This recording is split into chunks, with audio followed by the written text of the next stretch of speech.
Good morning, everyone. Welcome to the Tuesday, February 23rd, 2021 Long-Term Water Supply Workshop.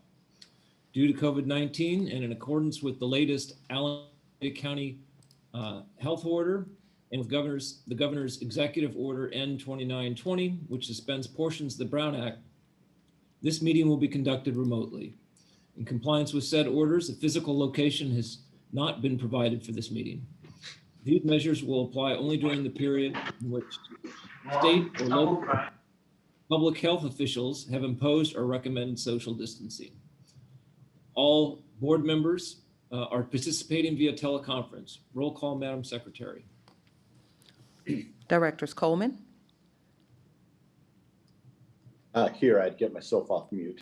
okay. Director Katz, Present. Director McIntosh, Here. Director Mellon, Present. Director Patterson, Present. Director Young, I'm present, even though it looks like I'm in a blackout room. and President Lenny. Here.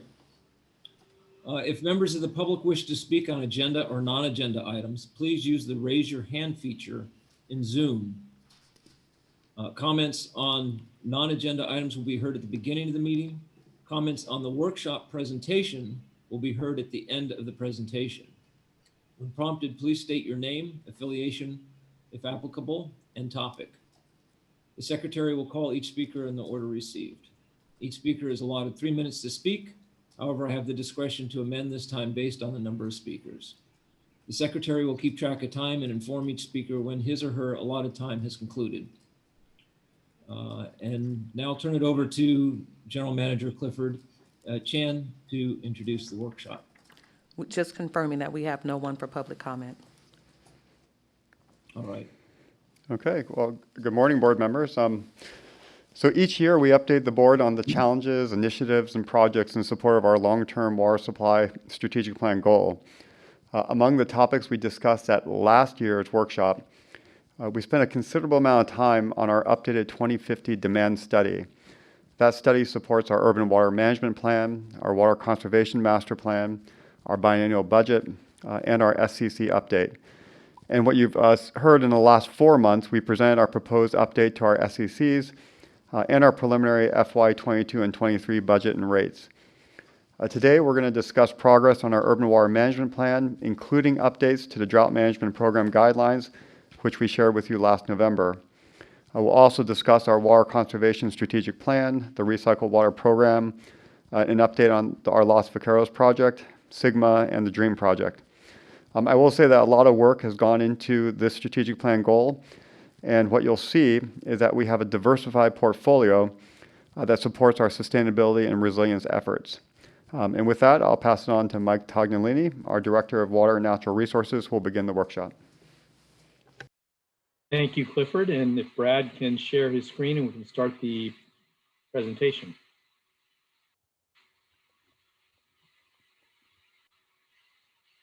All right, thank you. So President Lenny and members of the board, good morning and welcome to our annual long-term water supply workshop. We have this morning a 79 slide presentation to present over the next 2 hours. And as a part of that, and you can go to the next slide, our agenda for today is to start with a little background on our workshop goals and objective and key water supply challenges. As Clifford mentioned, future uncertainty is a part of that equation. We've made tremendous progress on long-term water supply and significant investments in this area, but that doesn't mean there won't still be uncertainty going forward, be it climate change, being regulatory uncertainty, etc. Then we'll talk about our strategy for water supply resilience and sustainability. Again, as Clifford mentioned, we're going to focus on diversification, and that means we're going to look at it from the perspective of demand management, as well as partnerships and supplemental supplies. So today you're going to be hearing about our urban water management plan, our water conservation program, our water recycling program, and our partnerships to improve reliability. And then we'll have some closing statements and an opportunity for public and board comments at the end as well. Please feel free to ask questions along the way, but if not, there will be opportunities at the end to offer questions and comments as well. Next slide. This is our long-term water supply objective from our strategic plan. It does not change much from year to year, as you would expect. A long-term strategy should be consistent from year to year. And again, our priorities are to preserve water rights and obtain supplemental supplies, promote water efficiency, increase recycled water use, and monitor and adapt to climate change. And next slide. And here's our team that you're going to be hearing from today. We're going to start with our managers that are responsible for implementing our strategic plan with long-term water supply. Linda Hu from Water Supply Improvements, Lena Tam from Water Resources Planning, and Alice Toohey from Water Conservation. Then you're also going to be hearing from some of our subject matter experts, Charles Bolig in Water Conservation, Florence Weddington in Recycling, Hassan Abdullah, Water Transfers, and Brad Ledesma on regional projects. So with that, I'm going to turn the presentation over to Linda Hu, who's going to be talking about our water supply challenges. Thank you, Mike, and good morning, everyone. I'm going to start off by talking about the key water supply challenges. Next slide, please. So the district is facing a number of challenges to implementing the strategies to meet our goal of securing long-term water supplies for the future.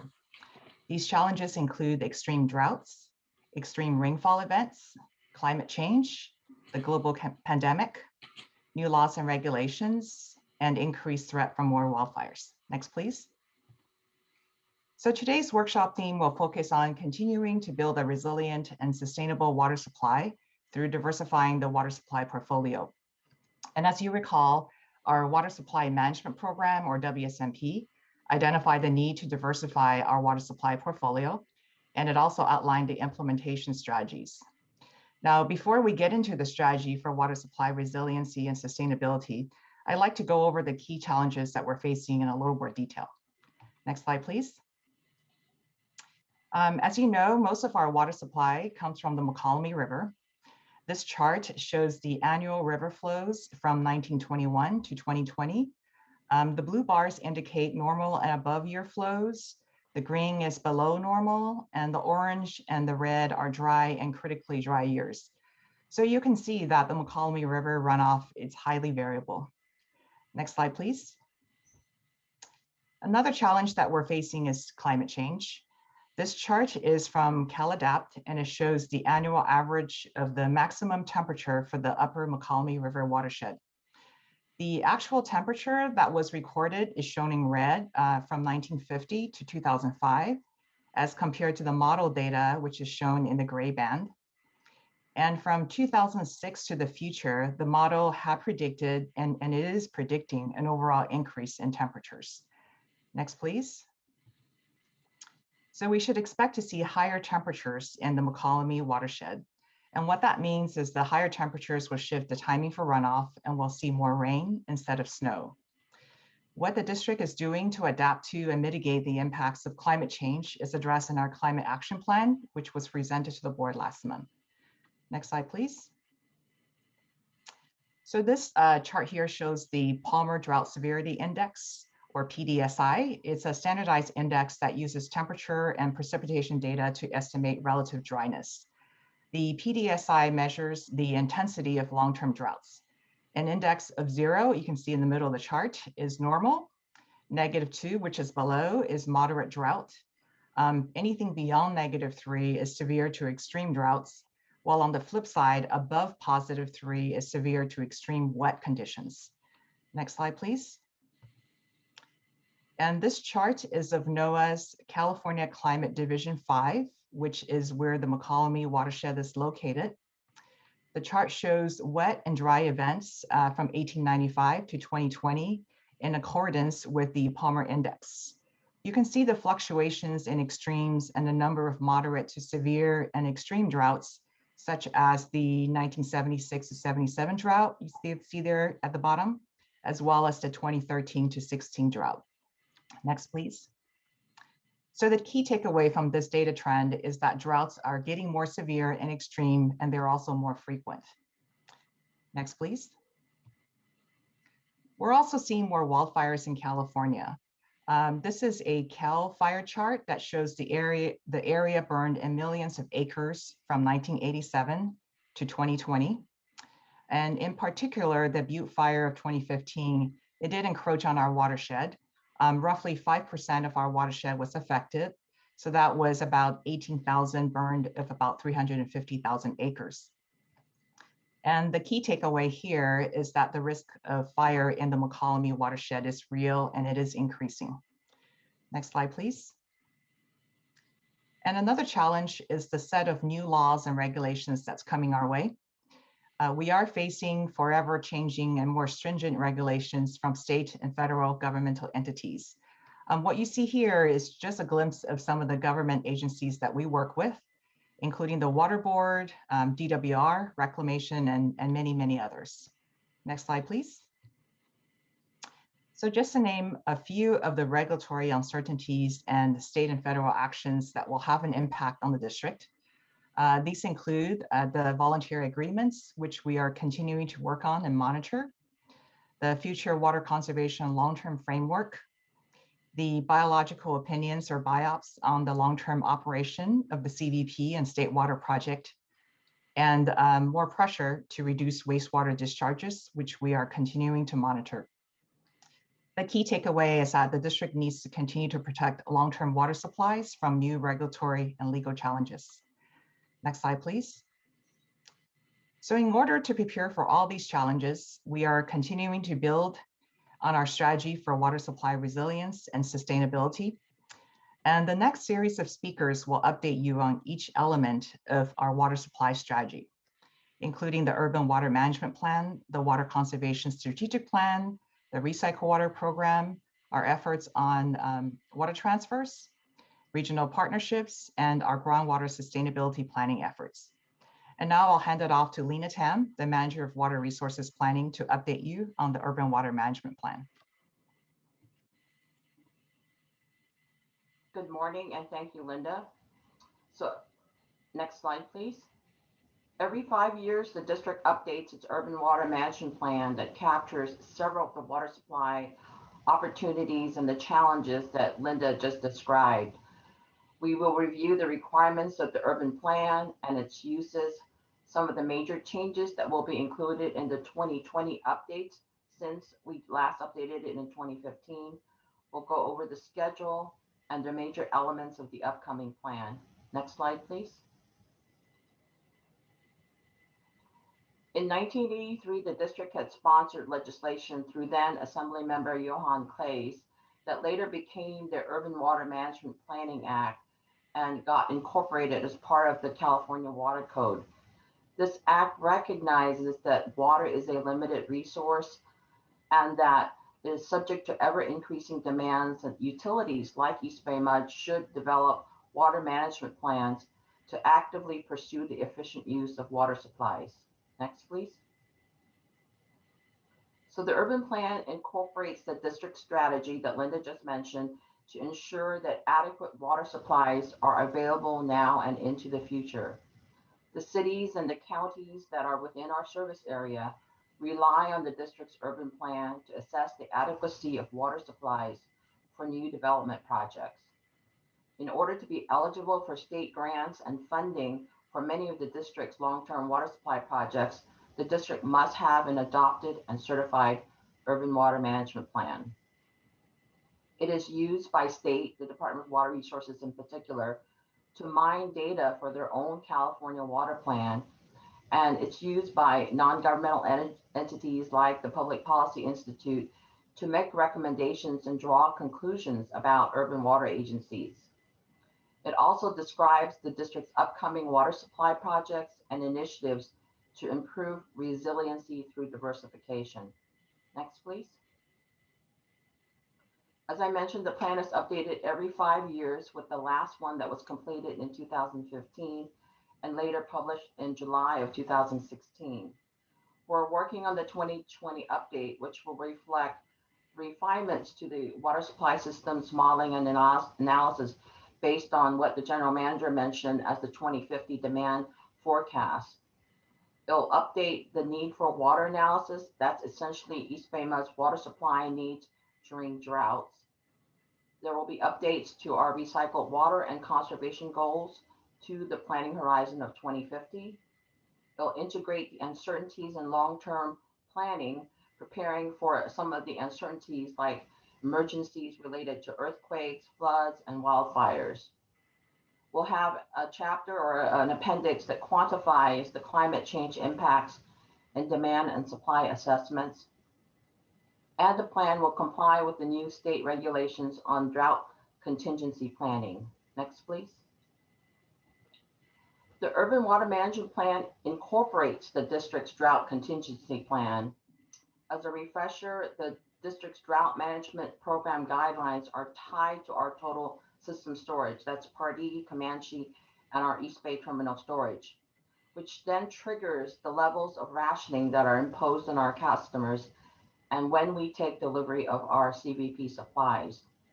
And based on the lessons that we just learned from the last drought on the use of the Freeport project, staff had presented these proposed changes to the drought management program to the board's planning committee, as the general manager mentioned, in November of 2020.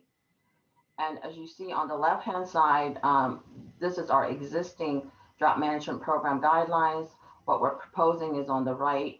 And the main difference is that we will be initiating delivery of our dry year CVP water when the total system storage is at 475,000 acre feet instead of 450,000 acre feet.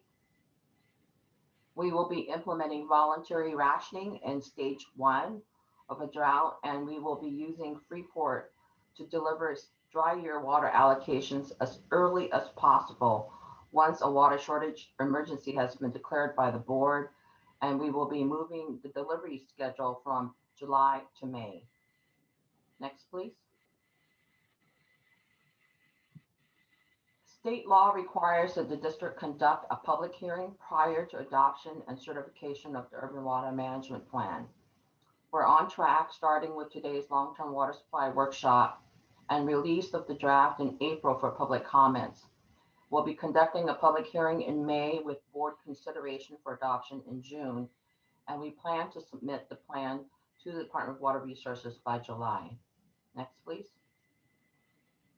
So the major elements of the plan will include the forecast of the urban demands and available supplies to the year 2050. We'll assess the water supply reliability during water shortages.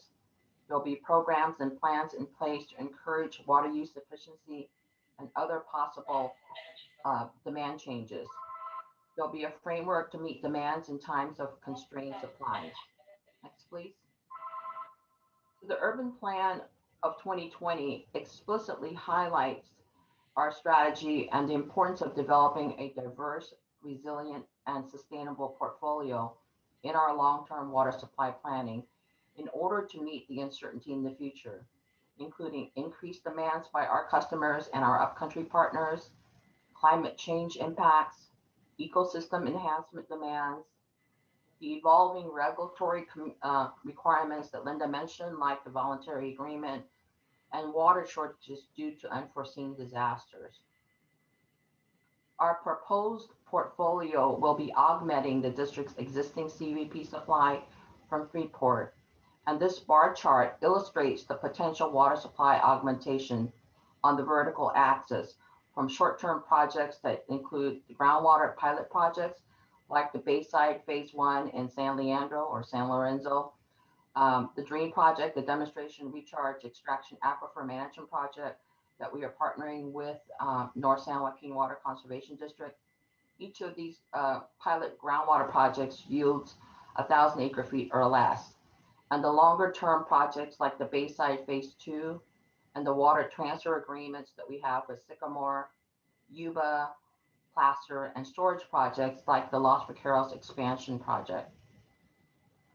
The next series of presenters will provide an update of the progress towards building this water supply portfolio of water transfers, groundwater projects, and regional collaboration that will give us the flexibility to adaptively manage and meet our future demands in the light of changing conditions.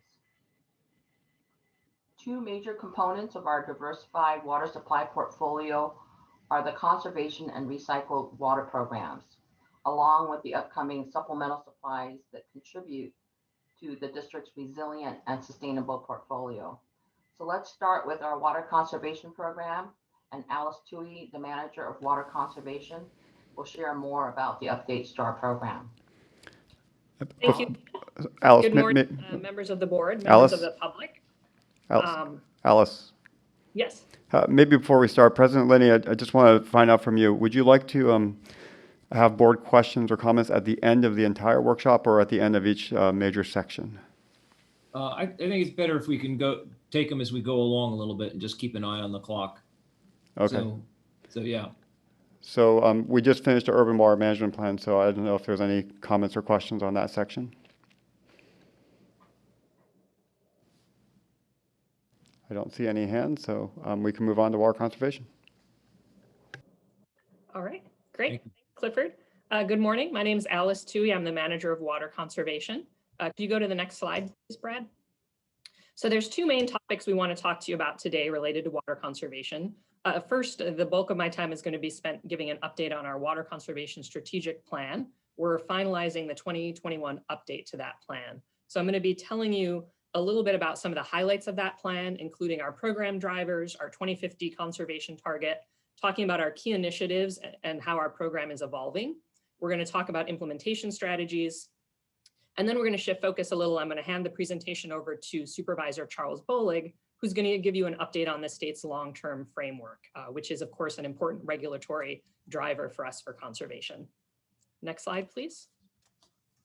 So in terms of program drivers, we have several that we've identified in the document, and some of these will be familiar from the challenges that Linda Hu mentioned earlier. Obviously, drought and the impacts of climate change are a very important driver for us in water conservation.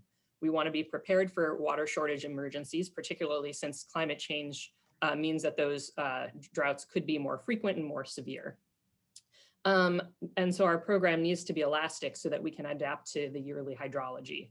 Related to that, kind of the other side of that coin is the issue of demand hardening. We've designed our program with demand hardening in mind. As you might recall, as people get more efficient with their water use, it can be harder to achieve those short-term reductions in water use when we're in droughts or periods of water shortage emergency. So we want to keep that in mind. Emerging regulations, of course, and in particular, as I mentioned, the state's long-term framework, which moves the state of California towards a more budget-based approach to water use efficiency. Another important driver for our program is what we're referring to as communications in the 21st century. And I have an image here from Twitter. Our communication tools are changing, and we see that our customers' expectations are changing along with those tools. So we want to make sure that in our program and in our outreach, we're using the right tools and messages to reach our customers. And then last, but by no means least, a really important program driver for us is the issue of equity. We want to make sure that we're providing tools for everyone in our service area to conserve water, and that when we're planning programs and we're planning our outreach and marketing efforts, that we're casting the net very, very widely and really reaching out to all our customers. Next slide, please. So just a reminder of our water conservation goal, and we discussed this at last year's long-term water supply update. Water conservation was considered in the development of the 2050 demand study. And that demand study determined that we had achieved 46 million gallons per day of water conservation up through the year 2018, which put us well on our way of meeting our original target of 62 MGD by the year 2040 that was established in WSMP 2040. Through the work that was done as part of the demand study, we did some forecasts and evaluated a whole suite of different projects and came up with a new target for 2050, which is 70 million gallons per day of achieved conservation. And you'll see that there's a little bit of a range there. As I mentioned, we did 3 different forecasts, by varying participation levels in different programs. So we think that 70 is reasonable and ambitious. And that is the goal that we are working towards as part of the Water Conservation Strategic Plan update. Next slide, please. So now I'm going to dive a little bit into key initiatives. We typically talk about 6 strategies for water conservation, and One thing that I hope see through the course of this presentation is that while these kind of high-level strategies may sound familiar, the actual projects and programs that we're talking about have changed quite a bit. As I mentioned, our program is evolving to meet these new drivers and meet new customer expectations, and also to recognize the achieved conservation savings that we've reached so far. So the first key initiative that we're going to talk about is water management services. So this is typically information systems and tools and services that help customers understand their water use and make informed decisions. Education and outreach is of course important, and this includes both school programs and also education and outreach for adults, whether that be targeted specifically towards nurseries, landscape professionals, or more general education. Conservation incentives continue to be important for us in terms of helping our customers to save water. We have sunsetted several programs due to high levels of market saturation, but we are still offering some incentives and rebates as appropriate to help our customers save water. Research and development. EBMUD is a leader in research, and so we're going to give you an update on a couple of research initiatives we've been working on. We're going to talk about regulations and legislations that are both program drivers for us and tools of achieving water conservation. And I do want to mention that our water conservation strategic plan does mention supply side conservation. We don't go into a lot of detail about it because for the first time ever, the district is working on a water loss control plan that really gets into the specifics of that supply side conservation. So that's not going to be a real focus for us today, although it is of course important in terms of water efficiency and saving water. Next slide, please. So now I'm going to go into a little more detail on these different strategies and talk about some future directions as we've identified them in this strategic plan update. So as I mentioned, water management services, this is giving our customers tools and analytics to help them manage their water use. And this is a very important component of our future program growth. These services leverage technology to provide tools and information so our customers can understand their water use, make good decisions, and so that we can also understand how our customers are using water and engage with them more proactively. So you see here in this image, our web portal is really the engine of our water management services. It provides information to our customers to help them understand their water use, learn about rebates and conservation programs, see targeted messaging, and see how their water use compares to other users. Customers can also set up use notifications, sign up for leak alerts, etc. And currently we have over 65,000 customers that are registered for this portal. Next slide, please. So just to get a little more detail of some of the tools that we offer to our customers. I mentioned leak alerts. This continues to be a very popular tool that we offer our customers. Basically, the software that we have looks at customer water use and can detect patterns of continuous usage and then automatically send notifications to the customer. In just the first half of this fiscal year, we detected over 29,000 leaks and alerted about 50% of those customers. The 50% is just because those are the folks that we actually have email addresses for. About half of those customers actually opened the leak alert, and nearly 20% digitally resolved the leak alert, which means that they actually went to our leak resolution tool and interacted with it, followed some of the steps, and in some cases actually reported back to us. And overall, 96% of the customer feedback we've gotten on this service is positive. So it continues to be a very important tool for us. And when we get to the section on research and development, I'm going to talk about this a little bit more and talk about how advanced metering infrastructure, which gives us hourly data, allows us for even more powerful tools to detect leaks. Next slide, please. So some other forms of water management services are water reports. This started out as home water reports, but we've now broadened it. So we're also offering it to a number of commercial customers. It provides customized information to our customers on their water use and also includes comparison to other similar users. So they can customers can benchmark how they're doing. Currently, we're providing it to about 57% of our accounts, including over 217,000 residential accounts. You can also see here our IRIS water budget program.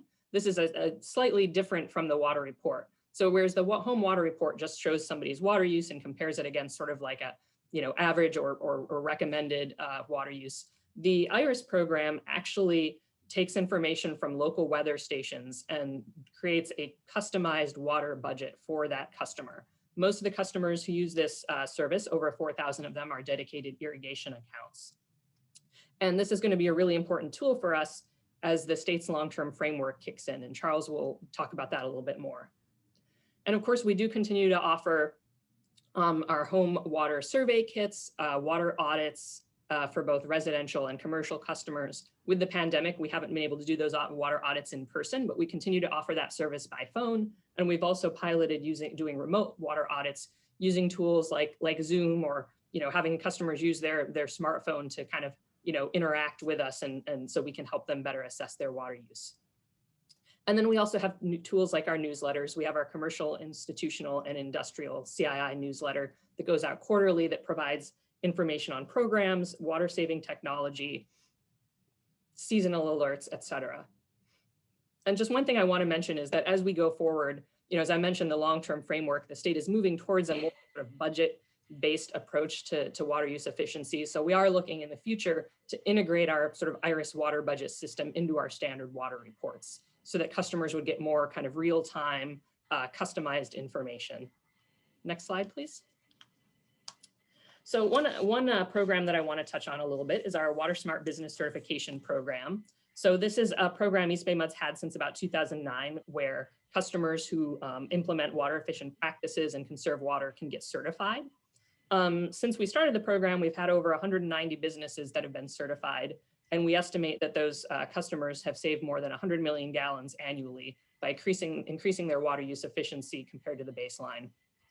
Now, one thing, as this program has evolved, we've started to develop more of a partnership with the Alameda and Contra Costa County Green Business Programs. So we've been in discussion with those programs about pivoting towards a more inclusive model where we'll really leverage the work that the green business programs are doing and work more in partnership with them so that we can reach more customers and make sure that the water savings that we're achieving are part of a kind of overall sort of green approach to doing business.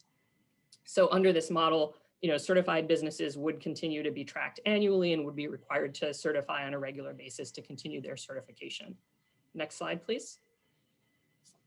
So education and outreach, as I mentioned, is very important for us, and that includes lots of different types of education. You can see in this picture here, this was a event that we did when there was a local summer camp. This was, I think, a couple of years ago, came to our building in downtown Oakland. Obviously, this was pre-pandemic, and we did a number of activities. I think we had about 100 kids that day. And here you can see Ben Glickstein and I doing an activity on water conservation with the kids.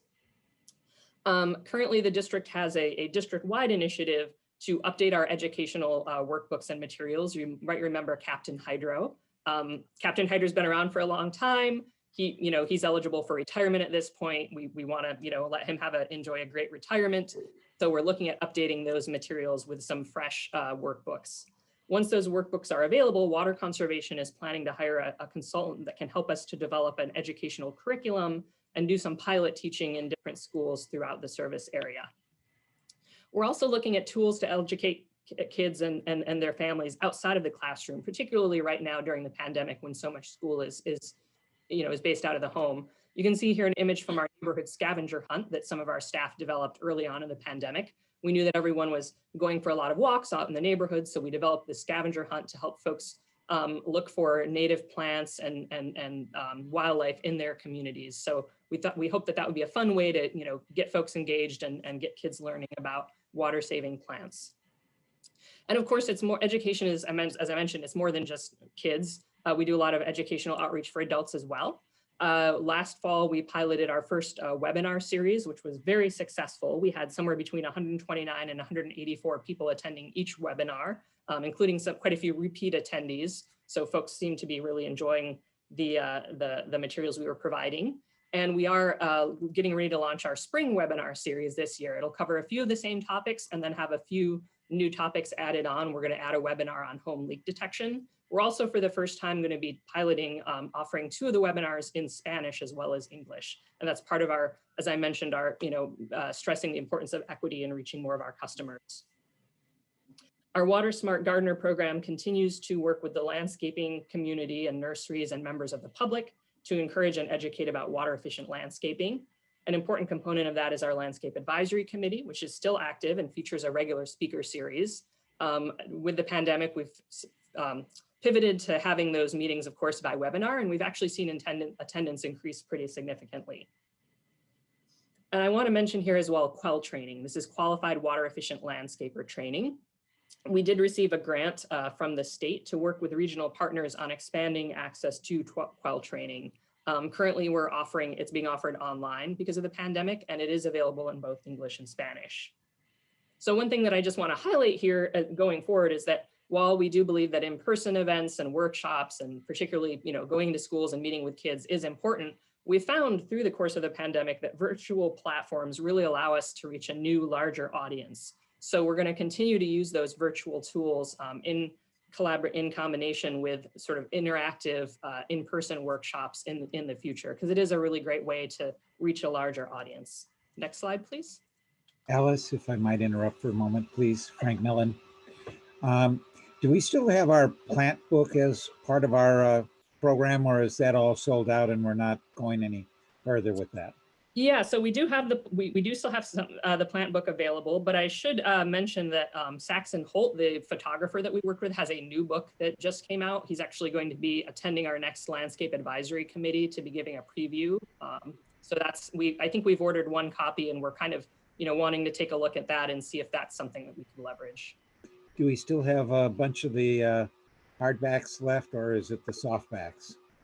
I would have to check on the. I don't need that right this minute, Alice. Okay. And that can be just an email or something. Nothing, no formal report. I might actually have some in one of the drawers in my office. I just would have to look through, but yeah. Okay, thank you. Excuse me for interrupting. This is No worries. Alice.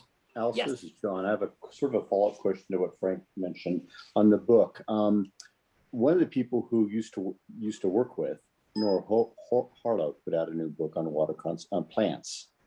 And if we're going to look at maybe updating it, I know in the past, like Gail Montgomery came back and helped us for our history and stuff like that, reaching out to somebody like a Nora or whomever else who may have retired from the district to help in that arena as on a contract basis. I don't know if that's been thought about or not, but yeah, she was really good at doing that sort of stuff, as you're well aware. Yeah, I remember I had a little bit of overlap with Nora. When I first started the district years ago. Yeah, she has a wealth of experience. And I should mention one thing relative to the plant book. One thing that we've been kind of talking about and trying to figure out how we want to approach this is, the book itself is of course really popular. Right. But we've also heard from a lot of customers who want to have more of those tools available digitally. So there are a lot of organizations that have sort of, like materials online, like apps and things, websites where you can go and you can look up plants and that kind of thing. So one thing, we've talked about a little bit is, if there are some of these books out there that are really great and have good information, leveraging those, but also looking at whether we would want to have some kind of more web-based tool or something. So we are considering that.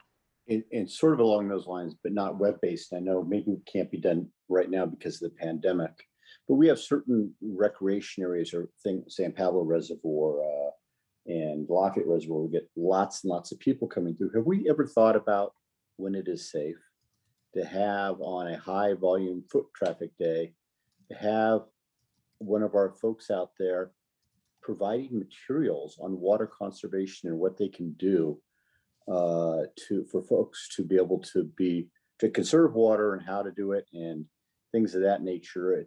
Again, right now it's probably not the right time to do it, obviously, but when it becomes safe, my thought may be a good way for public outreach to show we're here, we're back, and this is what you as an individual and a customer can do.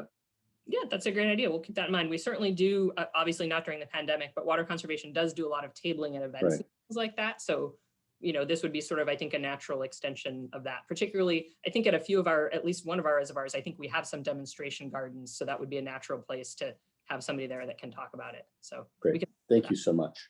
Thank you. Okay, if we could go to the next slide, please. So rebates and incentives, as I mentioned, we do continue to offer rebates and incentives, but this program, it looks probably very different than it did 20 years ago.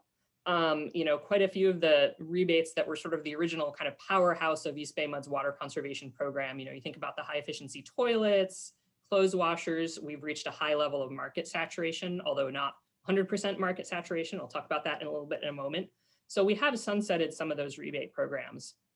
We do consider to offer some rebates now, but the focus has shifted quite a bit. So you can see here we have a diverter for a gray water laundry to landscape installation, since that is, we do have customers who are interested in doing gray water. And then in that middle photo, you can see a flow meter. So we started this program in the fall of 2019, and it's really taken off, especially over the last year.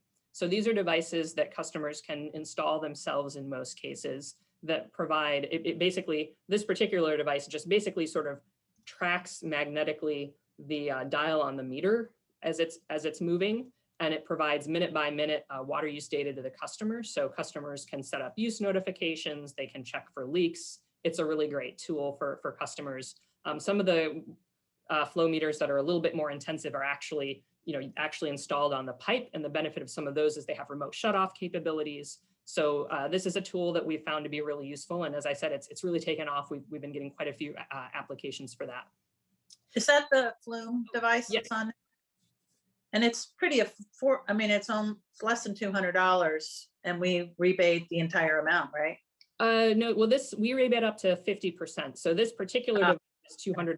We offer a $100 rebate. But this is the Flume device, which is one of the more popular ones because it is pretty easy to install. The customer just, goes out and just basically straps it on the meter. There are, as I mentioned, some other devices like Flow by Moen and some others that are, that offer more sort of capability, but those require actual kind of plumbing. So, and another sort of important area for us for our incentive programs, of course, is trying to incentivize sustainable landscaping. So encouraging lawn rebates, smart controllers, other types of irrigation equipment. And one thing that we're doing in this area is we're looking for ways to reduce participation and appeal to a larger customer base. And we're also looking for ways to make sure that when customers make these changes to their landscaping, that it's a long-term change.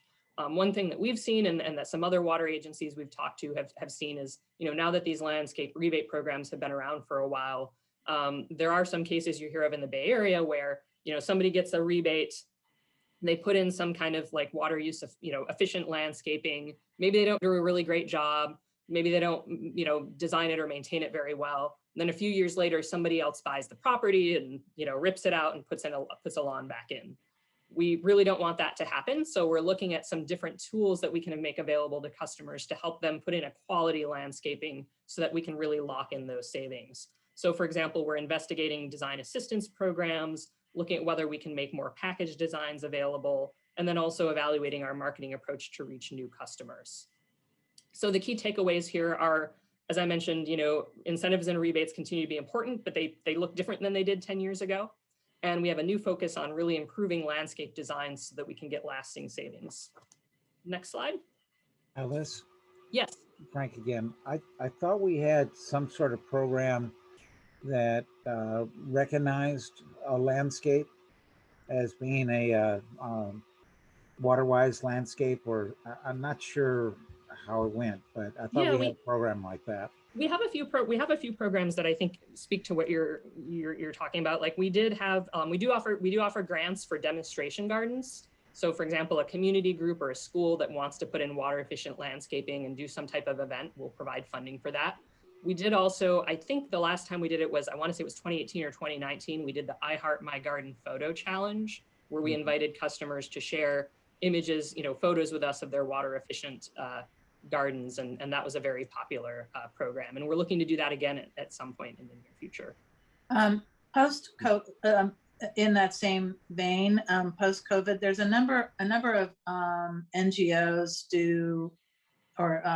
and school groups, et cetera, do garden tours as usually as a fundraising device, but I'm wondering if we might also want to look into partnering with some of those that are, especially those that are focused on, only those that are focused on water smart landscapes. Not all of them are, but. Yeah, we can definitely look into that. We have in the past supported, for example, the Bringing Back the Natives Home Garden Tour. So, we do partner with those types of organizations. So, thank you. Okay, so On this slide, you might recall at the CAP workshop a couple weeks ago, I sort of, teed this conversation up a little bit. As part of our commitment to equity, we're evaluating a few programs that would help us work specifically with low-income customers so that they could save water and thereby save money. One thing that we found, particularly when we talk to some community partners, is that for our low-income customers, it's oftentimes challenging to participate in our traditional rebate programs. There might be barriers to entry, even if we're offering 50% of the cost of a rebate or of an initiative. That putting down that initial money and then putting down the 50% overall might still be a barrier for some customers. So there are a few programs that we're starting to look into that I want to talk about a little bit today.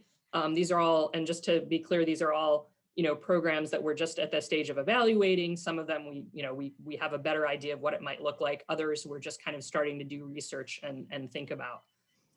First of all, coordination with the CAP program. We have several water conservation staff who've gotten trained in the CAP program and particularly in the CAP application.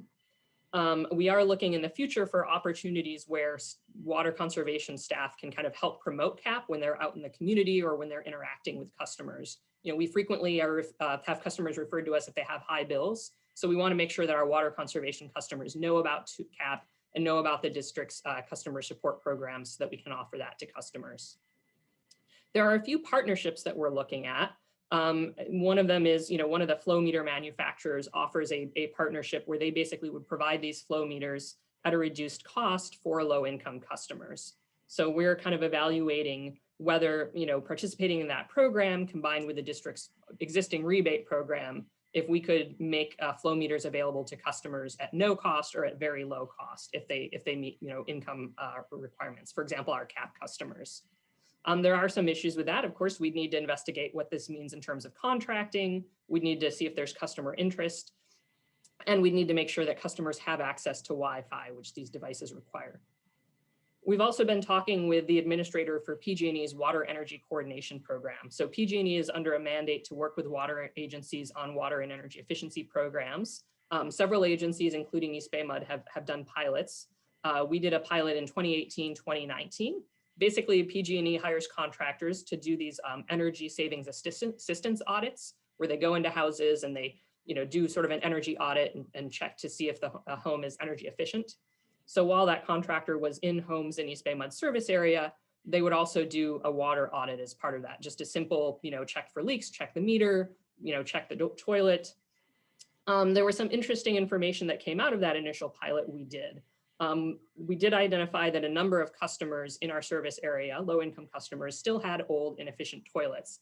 And as I mentioned, those customers were, when the contractor talked to them, the customers were interested in upgrading their toilets, but the cost was a barrier. So we are looking at some possible next steps for expanding this pilot, which could include continuing to do the audits or offering other services as part of that, like a toilet direct install program or some other water efficiency measures. And then we have just started to do a little research into the idea of having a leak repair and assistance program. There are a few other water agencies that have these types of programs. Leak Free Sacramento and the San Antonio Water's Plumbers to People program are examples. These would provide customers, particularly low-income customers, with assistance in fixing leaks. So for all these programs, I just want to stress that further evaluation is needed. The cost-benefit ratio might be different from what we see with typically with water conservation programs, because again, in order to help these customers make use of these programs, we might need to offer them more financial support. And we do need to assess issues related to contracting, liability, and risk. But these are programs that we're starting to investigate, again, with the goal of making tools available to more of our customers. Next slide, please. So research and development. EBMUD continues to be a leader in research and development. Most recently, our focus has been on AMI, Advanced Metering Infrastructure. We're currently wrapping up 2 studies focused on looking at the water and energy savings associated with giving customers access to that hourly water data. One study involving 10,000 residential customers was a partnership with UC Davis and PG&E. And then we also got a grant from the Bureau of Reclamation to install 3,000 AMI meters on large accounts. One thing that we found through the course of these programs is that having that more granular real-time data gives us better tools to help our customers. It allows customers to get faster feedback on their water use. We can send out leak alerts within days instead of having to wait several months. Excuse me. And the improved analytics that we get from having that more data means that we can identify patterns. For example, irrigation, like in the fall and winter, when it's starting to rain, we can look at our customers' water use and say, hey, this customer is actually irrigating even though it's raining, and we can send them targeted messaging around that. So the next steps are we're completing an analysis and final report for these 2 studies this year. And later this year, staff hopes to bring a contract to the board for a third-party consultant that would help us prepare what's called the business case for AMI, which is evaluating the costs, benefits, and possible timelines for rolling out AMI district-wide. And again, the key takeaway here is that when we have better data, that really gives us better tools to help our customers save water. Next slide. Actually, Alice, John, quick question on AMI. There was a lot of controversy a couple of years ago. I went to God knows how many meetings with Senate staff in Alamo, primarily on AMI. How is that progressing with the towers? And I haven't had complaints in a long time, so I gather people are okay with it now. Yeah, I haven't heard any complaints. We have not installed any new towers in quite some time. That is one issue that would have to be factored into the discussion of, doing a district-wide AMI rollout, because our service area has a lot of topography. I think it would, we'd require more radio towers than you might think in order to just make sure that we're really providing coverage through our uniform coverage throughout our service area. So that's something that we would have to take a look at is, how many radio towers would be needed? Where would they be installed? What would be the sort of public issues associated with that? And I imagine the money that came from the Bureau, I guess, or whomever provided the funds, we've been able to actually determine how much water savings there has been with AMI? Yeah, that's what we're going to be looking at as part of the report. So we've done quite a bit of work with, so that the PG&E and UC Davis study is pretty interesting. That one's focused on residential customers, and that's what UC Davis is actually going to be analyzing. They're doing some statistical analysis comparing, customers that have AMI and that get the outreach from us and the messaging and the invitations to, get the hourly data versus the customers that don't. And they have so far, the initial results that we saw with them, they are seeing significant, statistically significant water savings. Okay, cool. So, thank you so much. Yeah, definitely. We'll be excited to get the final report from them. It should be pretty interesting. So next slide, please.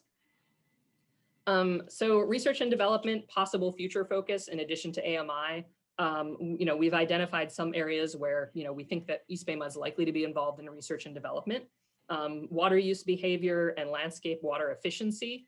So this involves having better understandings of how customers are using their water, end use studies, and then on the landscape side, development of better tools for landscape measurement and development of irrigation budgets. And this all relates to the long-term framework that Charles will talk about in a minute and some of the studies that the state is doing. Metering and measurement and collection technology continues to be important for us. There's a lot of new meters coming on the market, particularly when you're talking about AMI. So we want to track the development of those meters and where appropriate, see if we want to test them or see if they offer benefits for EBMUD. And then leak detection and supply side conservation, of course. The district does a lot with like acoustic leak detection technology and has also, I believe, piloted some other forms of leak detection. So we will continue to be a leader in research and development. Next slide, please. So regulation and legislation, this is an important driver for us. It's also an important tool for us. So in addition to meeting state and federal efficiency regulations, including the long-term framework and SB 555, the district has its own water service regulations. We have our section 31 of our water regulations governing water use, which requires us or allows us to do a review of all applications for new service to make sure that they're meeting our requirements for water use efficiency. And so that will be continue to be an important driver for us in terms of water conservation. Next slide. So I've talked a lot about the different sort of programs and sort of high level projects that we're going to be working on. There are some kind of overarching implementation strategies that cut through all of these that I want to just touch on. Marketing and outreach, as I've discussed previously, we're using new tools like social media and considering equity in how we do marketing and outreach because we want to make sure we're reaching a broad customer base. Partnerships are going to be very important to us, both in terms of working with other agencies to develop regional programs, and then also looking at partnerships with, like, for example, I mentioned PG&E that could help us serve low-income customers, or that could help make new tools available for our customers. Grant funding is important for keeping costs down and allowing us to pursue new initiatives like research and development. So we will continue to pursue and hopefully get grant funding. And then last but by no means least, technology. Many of the initiatives that we've discussed rely on technology, whether it's better metering and software tools to help the customers manage their water use, better communication tools, like I mentioned, webinars and videos to help us communicate with our customers, and then better internal tools to help us understand how our customers are using water and track their water use. So now I'm going to shift focus. I'm going to turn the presentation over to Charles Bolig, who's the supervisor in water conservation, and he's going to give an update on everything that's been happening with the state's long-term framework. Thank you, Alice. And before you, my audio is fine? Thumbs up? Okay. Thank you. I'm going to talk about the long-term framework, and that is legislation that probably you're pretty familiar with, that came out in 2017, and that's issued as making conservation a California way of life. And that came out of a couple bills. That was Senate Bill 606 and Assembly Bill 1668, in addition to Senate Bill 555. And this legislation came on the heels of Senate Bill X 7-7. And so you can probably remember that as the legislation that was a 20% reduction by the year 2020. And we're doing our reporting for that right now. And we met our target on that one, which we're very happy about. But this is new legislation that is going to begin. And it comes with 4 objectives. So there's the residential component, and that's single family and multifamily. And there's a version for indoor as well as outdoor. And then dedicated irrigation meters. And then the 4th component of it is a system of water use. And so the way this legislation is going to work is you take all these 4 objectives, you add them up together, and then you get an annual water use objective. So in 2018 is when the Department of Water Resources, along with the State Water Resources Control Board, started developing these standards. And EBMUD staff, one of the big takeaways about this is that we are stakeholders in these working groups, and we're meeting with them whenever there's a meeting. It used to be, of course, in person. Now, of course, it's via webinar. So there's a fair amount of information on some of these, more so, some more than others that's taking place. Then in 2022 is the adoption of the standards. And then by 2023, that's when the suppliers are going to calculate our objectives. And this is when this all comes together. And then some of the reporting is going to start for the efficiency objectives back and starting in 2025 on that one. So then I'll go through each step or each of these objectives in the next couple of slides. Next slide, Brad.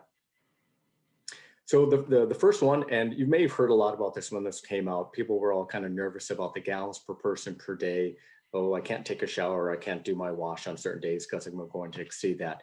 So this is a statewide number. All water agencies are a bit different on their level of efficiencies.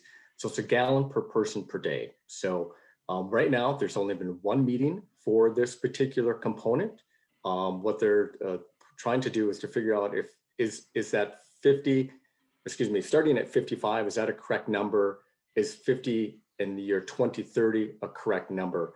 So they're still working on that. And once again, every agency is a little bit different. EBMUD, our customers have been fantastic over the years. The last time that I ran our numbers in 2019, we are in really good shape for this legislation. Once again, I think our customers are always doing a really good job and very, very responsive. But some water agencies, don't have a water conservation staff like EBMUD has. They have one person that also runs a customer service department as well as their general manager at the same time on that one. So that's the first component of this legislation. Oh, yes, Margaret. This is Director Young. Yeah, these numbers are crazy. I'm just gonna, I've said it before and I'm gonna say it again. I'm gonna keep saying it. Is that, I mean, I'm rarely interested in seeing what the data is from, the rest of the state. But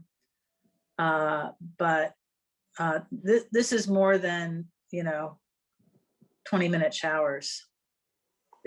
These are this is large amount, I think, large amounts of indoor water use per person. Yeah, So I'm just going to say that, and I hope that we're advocating for, you know, at least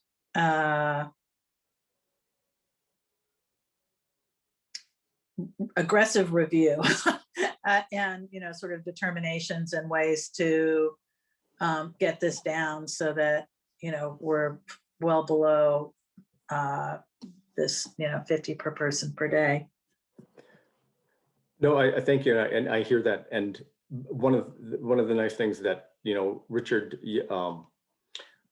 Harris, before he left, set us up really good to be on these stakeholder committees, and so we'll carry that forward, you know, and at the same time, and making sure that we're well represented at the table on this one. So thank you for those comments.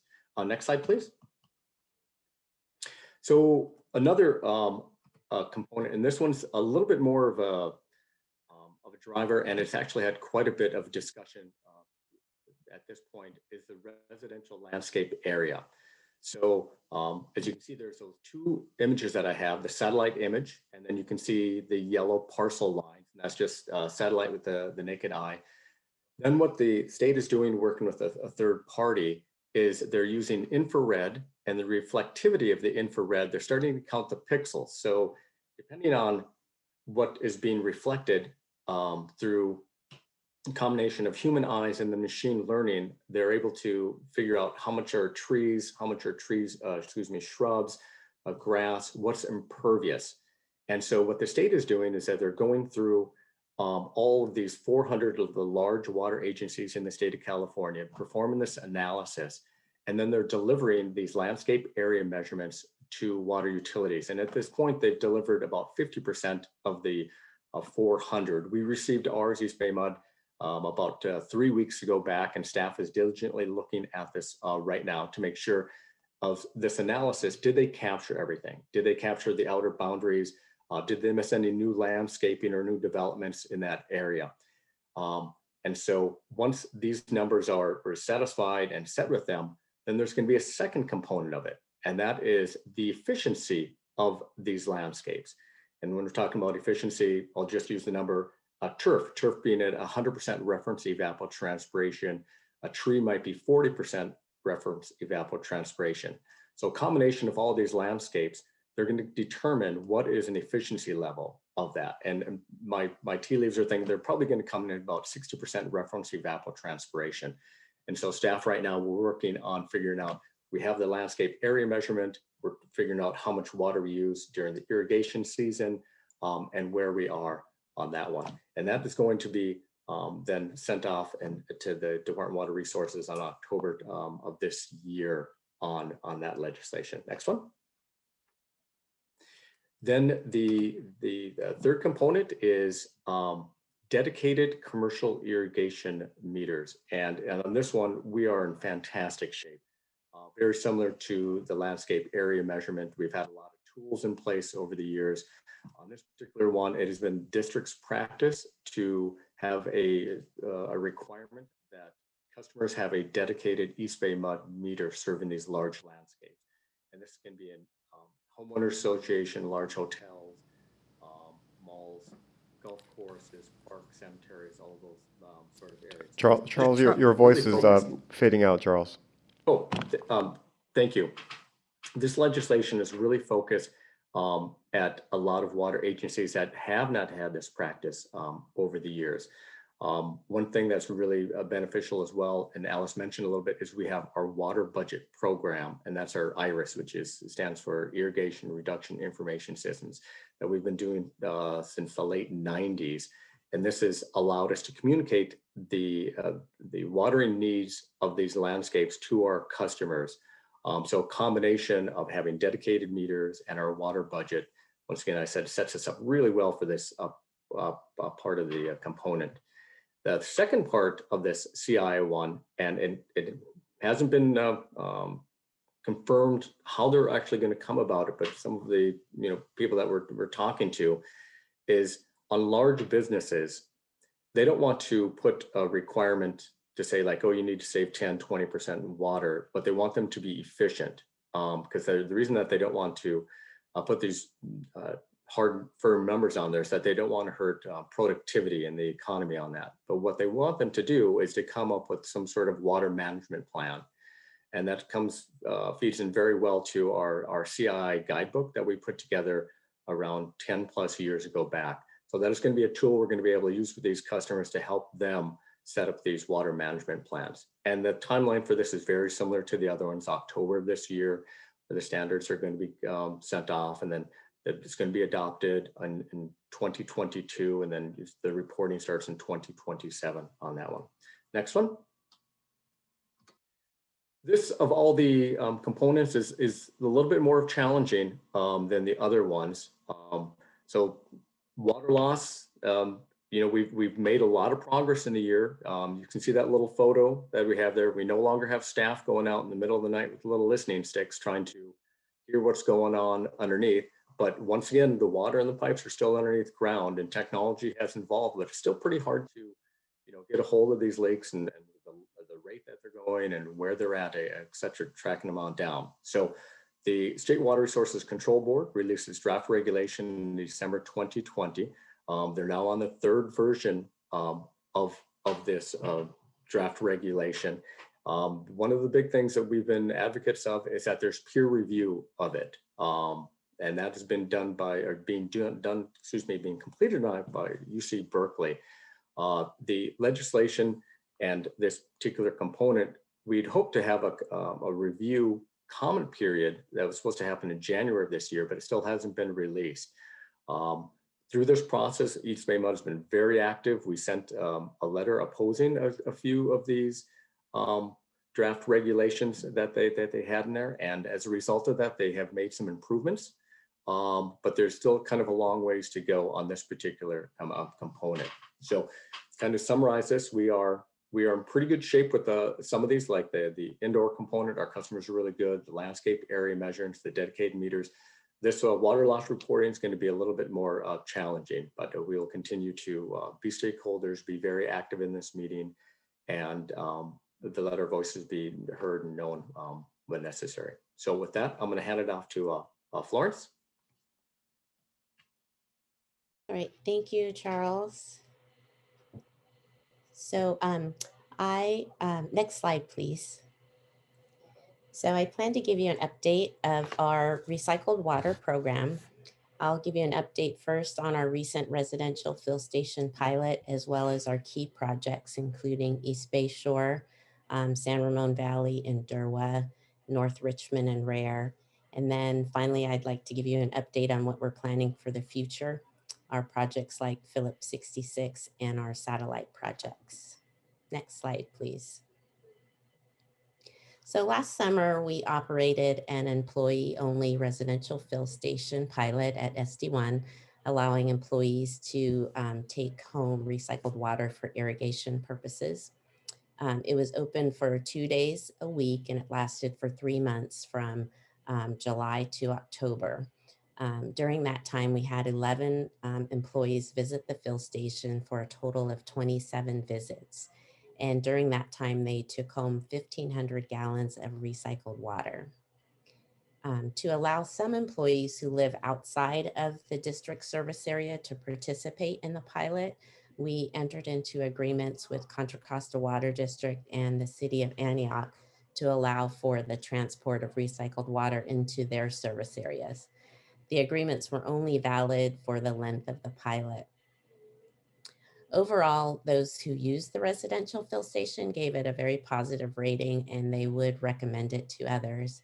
And because of that, we are seeking approval from the water board to operate the fill station during drought years.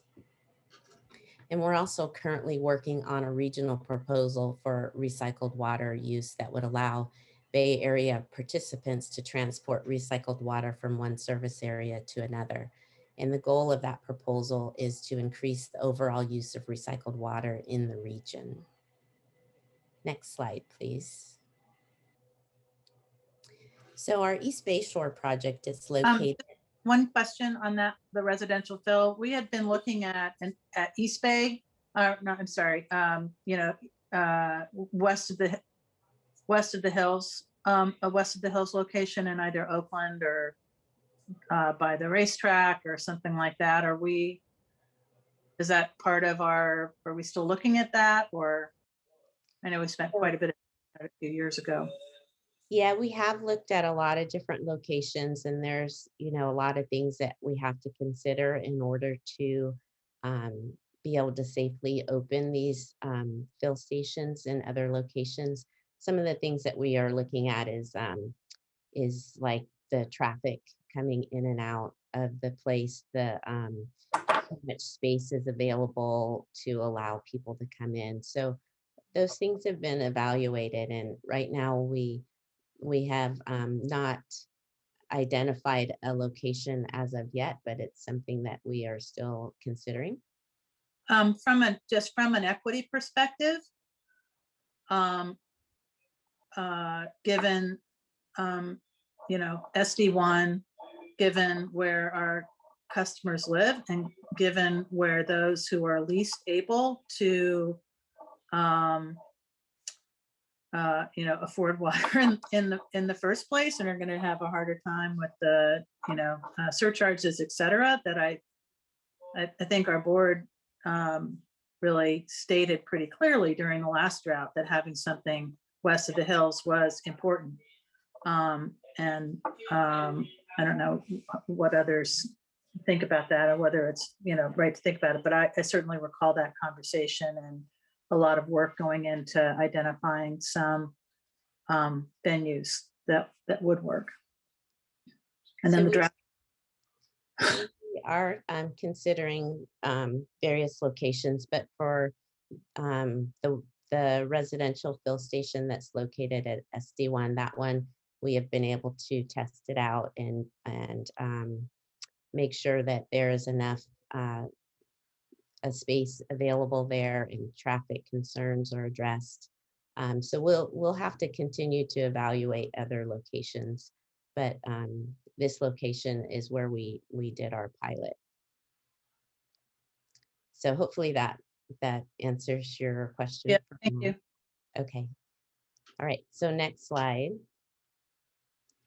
So our East Bay Shore project is located at SD1. And it was originally designed to provide about 2.3 million gallons per day to customers when it's operating at its full capacity. It's currently providing only about 200,000 gallons per day.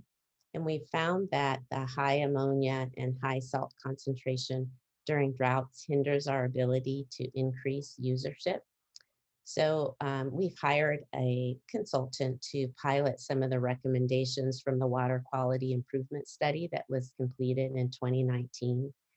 And the pilot, it includes evaluating reverse osmosis, ion exchange, and breakpoint chlorination alternatives for removing salt and ammonia. The final recommendations from the pilot study should be available by spring of next year in 2022. And by implementing the recommendations from the results of the pilot study, we'll be able to improve the water quality, and that will allow us to increase our customer base. We'll be able to provide recycled water for cooling tower customers, and we'll also be able to protect our irrigation customers during drought years when the salt concentration in the source water is higher. Next slide, please. So in San Ramon Valley, we are currently working to complete the final phase 2 customer retrofits. And those two sites are the Canyon Lakes Golf Course and the Crow Canyon Country Club. DERWA has implemented a customer connection moratorium until additional supplemental supplies are secured. So those are the last two customers for now. In addition to working on getting supplemental supplies, staff is working with DERWA to also look at updating the original supply and sales agreements and to more accurately address what the current conditions are compared to when those agreements were originally signed. And then DERWA is also looking at the possibility of including Pleasanton in the partnership, the JPA with EBMUD and DSRSD. Next slide, please.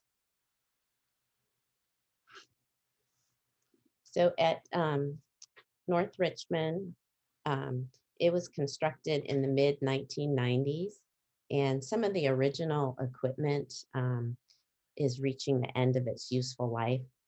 So right now there's a multi-phase capital improvement project that's being implemented to address the aging infrastructure and improve reliability.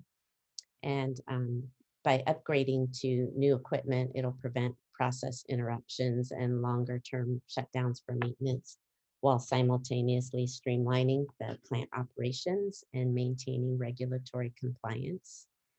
And at RARE, there's currently a CIP project underway to improve the regulatory compliance there as well. Next slide, please. So this is one of our future projects. We've been coordinating with Phillips 66 over the years regarding providing recycled water to them for their cooling towers and their boiler feed makeup water. But they've recently decided to change their operating model. It's called Rodeo Renewed. And with that project, they're going to convert the refinery from processing crude oil to renewable energies using fats, oils, and grease. This project, the Rodeo Renewed project, will decrease their current potable water usage by about 1 million gallons per day, bringing down their overall water usage to 3 million gallons per day.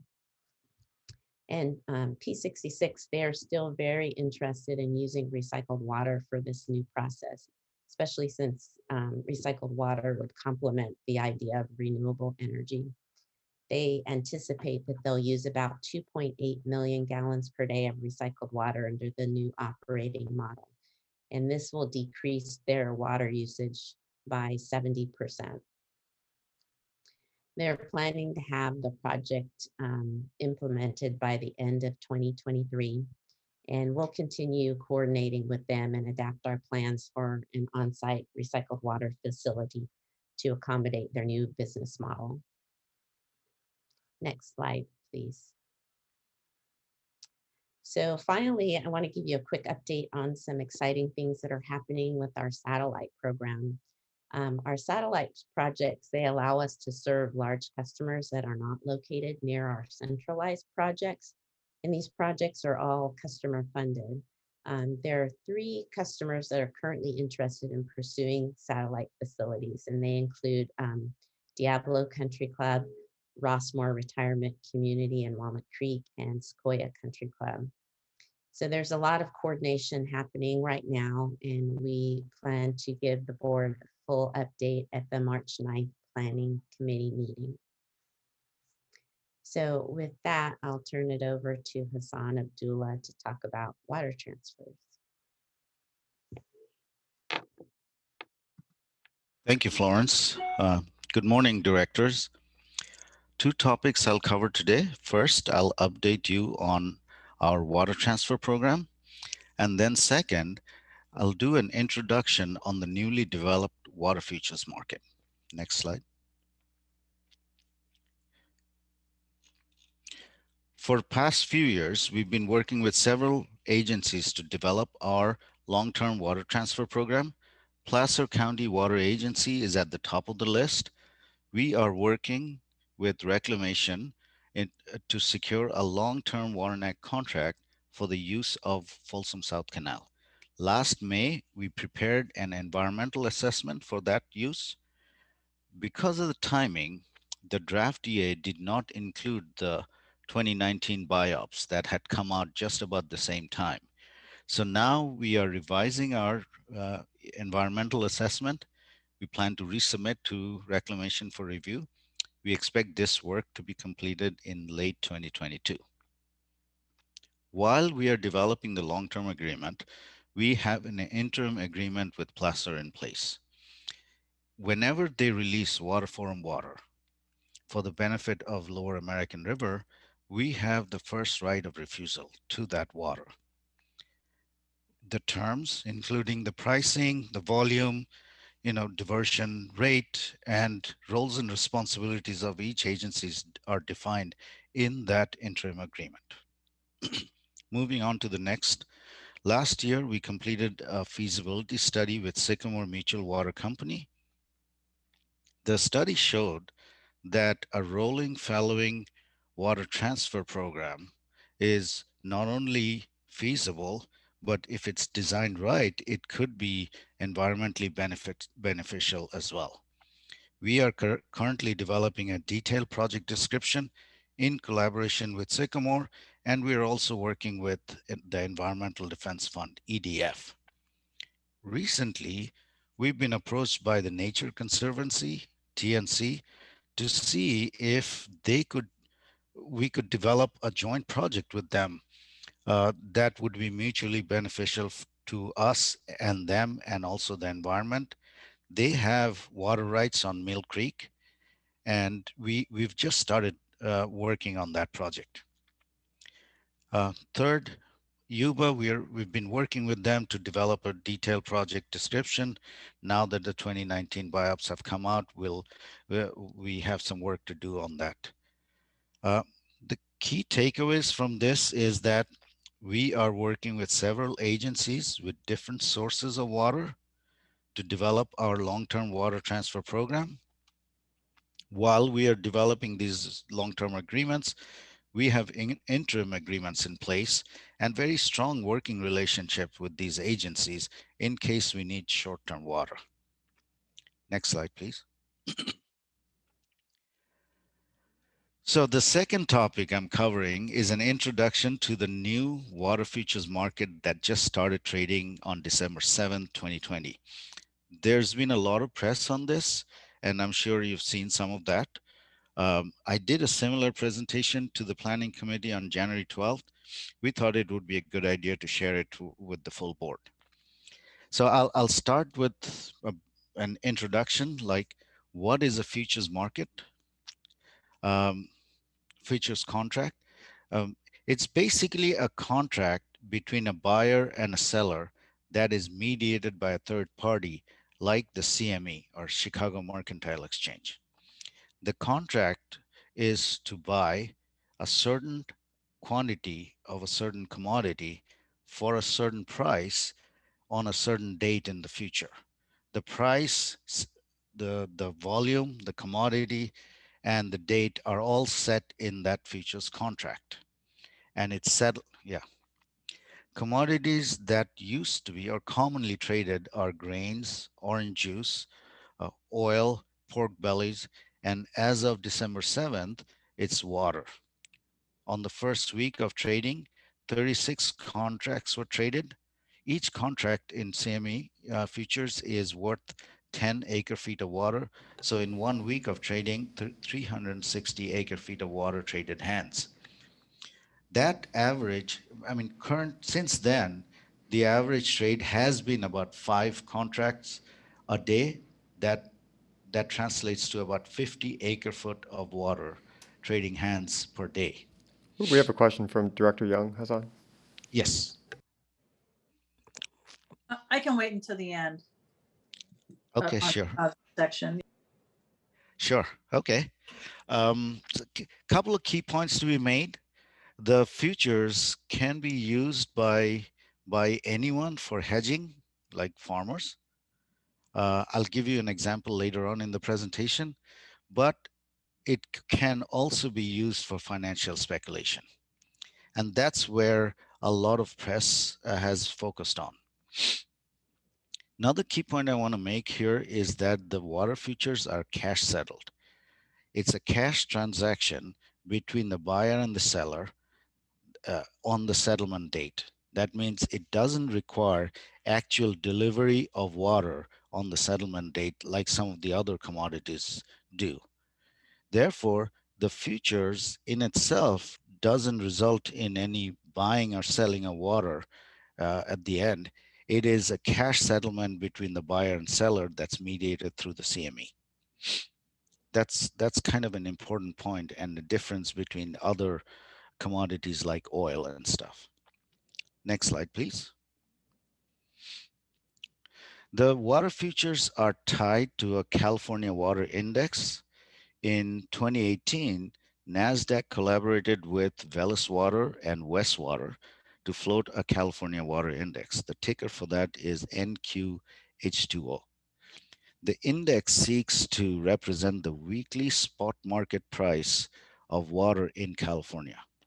It is calculated based on surface water market and 4 groundwater basins. And those basins are Mojave, Chino, San Gabriel, and Central Basins. The map on the left shows the locations of the basins and generally the surface water, which is blue. It shows kind of the whole California map. And the groundwater basins are located towards the south of it, it's shown in purple. The index is a volume weighted average sales price. So therefore, the surface water, which has the highest volume of trade, has the biggest influence on the California water index pricing. The main points is that surface water and groundwater prices dictate the water index price, not the other way around. This is a very important point. Because the index price is based on actual sales of water from the previous week, the index doesn't influence the price of the water. It's the price of the water sold earned the previous week that dictates what the index price would be. Next slide, please.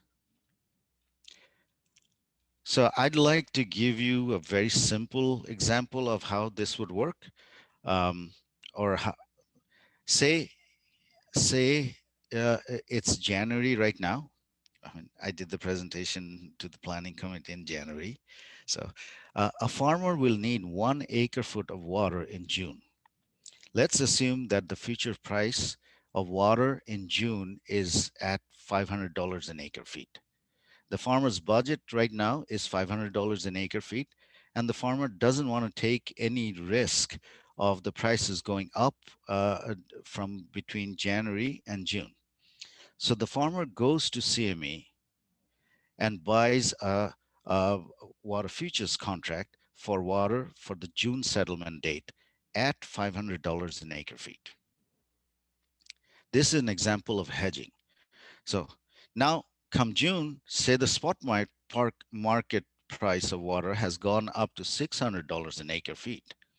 On the settlement date in June, because the water price has gone up by $100, the farmer receives $100 per acre foot from CME for settling the contract in June. Farmer takes that $100, adds to the original $500 budget, and goes out and buys 1 acre foot of water at the current prevailing price of $600 an acre feet. Next slide, please. What if the price of water had gone down in June? On the June settlement date, because the water price has dropped, the farmer has to pay CME $100 an acre feet. After paying CME, she still has $400 remaining. The farmer again goes out to the market, buys water at $400 an acre feet. This is an example of hedging. In January, once the farmer gets a CME futures contract, the farmer is essentially insulated from any price swings between January and June. Whether the price goes up or down by hedging, the $500 budget is good for 1 acre foot of water in June. In this example, the farmer is using CME for hedging purposes. Now, every trade has 2 sides. The other side of the trade could be taken by someone who's also hedging the CME for hedging water prices, but it also could be a financial speculator. This is also an example of how a cash settlement would work. On the settlement date, no real water is bought or sold or exchanged between the buyer and seller. The contract is settled through cash payments. All water futures are settled through cash payments. Next slide, please. So kind of the most important question is, does the new water futures market have any real impacts on the district? Uh, well, the simple answer is it's kind of too early to tell. The market started trading in December and hasn't really developed sufficiently to draw any major conclusions. The market is trading on average 50 acre feet per day. It's too small for the district to get involved.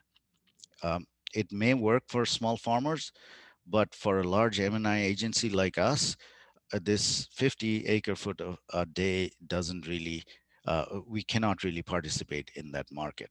Unless the market grows a lot more, the district doesn't see a lot of benefit in participating. The early indications are that the water futures market does not have any real impacts on the district's finances or operations. Say, on the supply side, the district sources are long-term entitlements. Our supplemental supplies are based on long-term contracts like CVP, and we are continuing to develop additional long-term water transfer programs and other programs like with Placer County Water Agency or Sycamore and the Los Vaqueros project. On the demand side, we are M&I based, which is stable.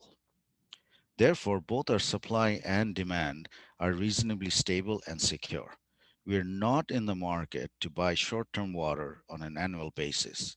Based on that, we can conclude that the water futures market will not have a significant impact on the district. In fact, Professor Buzz Thompson of Stanford confirms this conclusion. When he was asked about the potential impacts of this market, his response was, I don't think the futures contract itself is really changing the water markets. The key takeaways from this is that it's a little too early to tell. We do not think it'll have an impact on the district, but we shall keep monitoring it. So with that, that's the end of my presentation. Director Marguerite Young, did you have a question? No, no, not Okay. this. I hope we would never, well, never mind. I'll hold my question. Sure. Well, sorry. I do. This whole thing I find very unsettling because, when we say it doesn't appear like it's going to have an impact, that's like it doesn't appear like it's going to snow in the mountains today, but it might snow in the mountains tomorrow, And what I worry about is as we do some of these long-term contracts, will they flip into this hedging routine? And are we now going to have to deal with water as a commodity as opposed to what we've been dealing with it all along? And I'm very worried about what the long-term public policy implications of that are. And I guess where I'm going is, to what extent is this thing going to be regulated, and what will the bodies like Department of Water Resources and others want to have their fingers in the pie on this? Is there anything you can give on that, Hassan? I agree with your sentiment. This is something that has raised a lot of questions. Because it's so new, people haven't, state and other agencies are starting to look into it. They don't yet know how to interpret this and what it can do in the future. But there's been a lot of press on how, water cannot be commoditized just like anything else. It's a public trust issue, and we just have to wait and see. Just want to give a heads up, Clifford, as well as other board members. In a recent Region 5 Aqua meeting, it's been raised as a concern for presentation purposes. And, I hate to volunteer our staff on this, but there's, at least at the Aqua level, folks, we're going to need to do some communicating with our other Aqua members because they're as much concerned as we are. And, um, you know, I remember the presentation you did earlier in January, and I mean, no offense, but this is still as murky to me as it was back then. And even though you've tried very hard to explain it further, if you've done anything, you've made me more uncomfortable. And I mean, no offense. You're doing your job. That's what we want you to do. Thank you. But I'm very uncomfortable with where this is going. And I guess where I'm going is I think I really want us to see about what can be done to keep this from getting into a monster. Along those lines, could I ask who's regulating? Who regulates these transactions and all that? Well, it is the CME. It's a financial tool. So it has almost got nothing to do with water as such. Water, board and others do not regulate this because this does not involve transactions with water. NASDAQ developed a ticker, index price, and somebody else is trading on that index price. Ordinarily, the State Water Resources Control Board would regulate sales of water rights. So understanding the boundary between, what is a spot market and how did the State Water Resources Control Board lose jurisdiction over the transfer of water rights when it became a commodity? That distinction is a bit murky to me. Doug, this thing is handled the same way as, for lack of a better term, pork bellies, and it's, nobody is really controlling this. All the CME does is say, so who wants to play in this yard and have fun doing it? And we offer you a yard to play in. I'm being very simplistic here, but it's the SEC, the Securities Exchange Commission regulating? No, the Chicago Mercantile Exchange, and it's a commodity like soybeans and pork bellies, and they're not really regulated except to the extent that when something really seems like there's a market grab on it, and then they look to see if there's manipulation, but it's way too late by that point in time.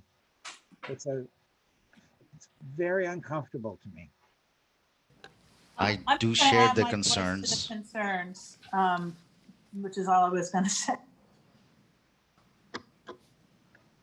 It would seem like, just to offer a comment further, while it's too early to tell exactly how this might impact the district, it seems like this opens up more opportunities to the holders of small water rights,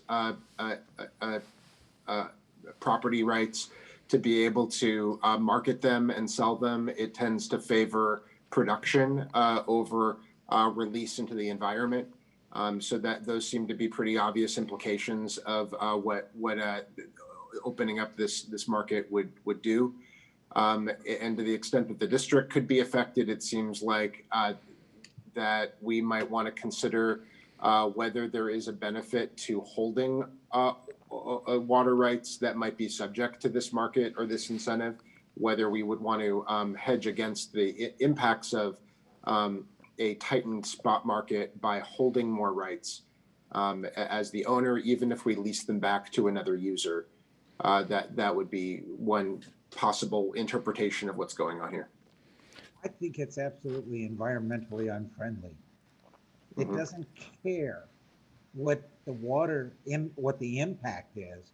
All it cares about is how can the water be monetized in a fashion that somebody else is going to make money on it. And I view it as completely environmentally unfriendly. All right, I'm going to suggest that we keep moving on through the workshop. Yes, I appreciate that. Thank you, directors. Those are excellent comments. I'd like to turn it over to Brad Ledesma to discuss regional projects. Good morning, directors. We are on the home stretch. We have about 3 topics left to cover: Los Vaqueros, Sigma, and Dream.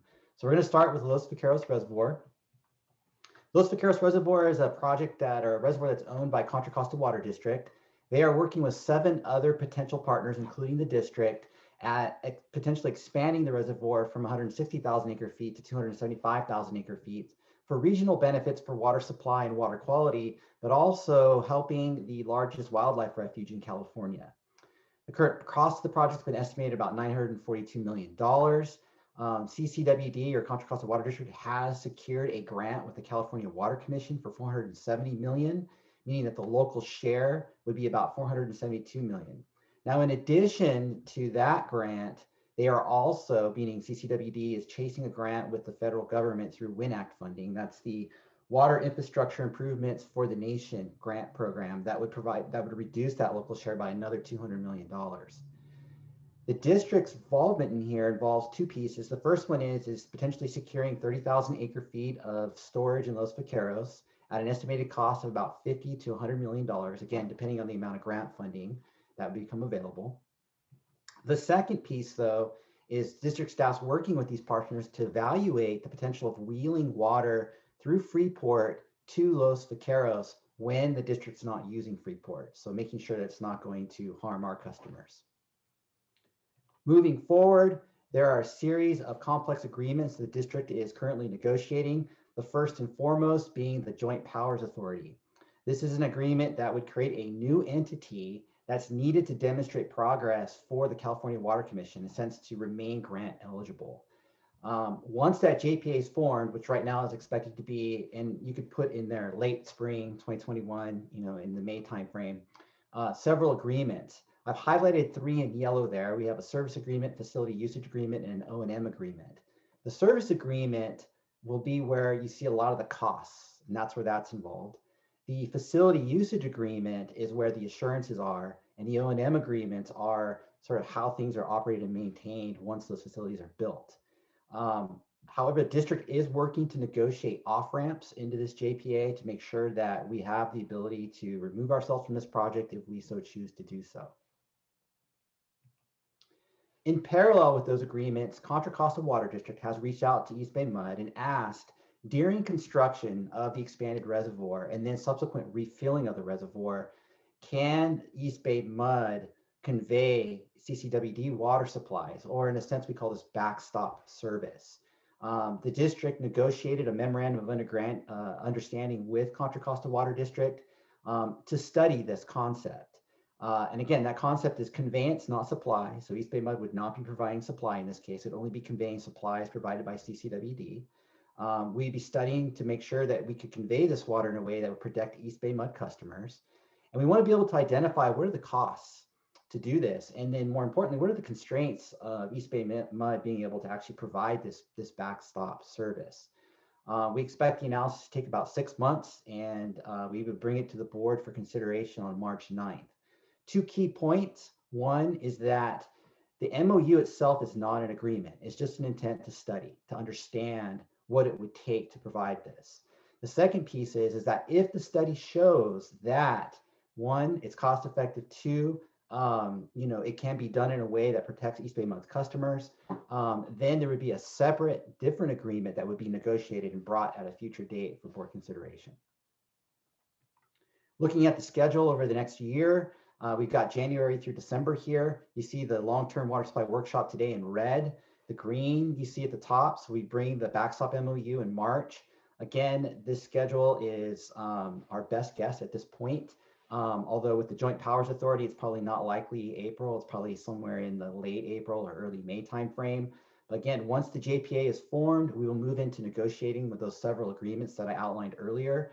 We'll be providing board updates as needed. But again, trying to aim for getting some of those key agreements completed by the end of the year or shortly thereafter, so that we can then show to the California Water Commission we're making progress and still maintain grant eligibility. Let me stop there. Any questions on Los Vaqueros before I move on to the next subject? So we'll talk about now the Sustainable Groundwater Management Act, or SGMA for short. Coming out, or actually in the midst of the drought in 2013 and 2014. Director Millen, did you have a question? Okay. Coming out of the drought in 2013 and 2014, a lot of the groundwater basins within California were at all-time historic lows. At the same time, a lot of surface water supplies were being curtailed, and it really underlined and highlighted the need to develop a larger program to manage groundwater, to ensure sustainability, that resource is available into the future. And for us, what that means is you see that shaded, that darker shaded area in the slide here, that's the East Bay Plains subbasin. And it underlies our service area and also the service area of the city of Hayward.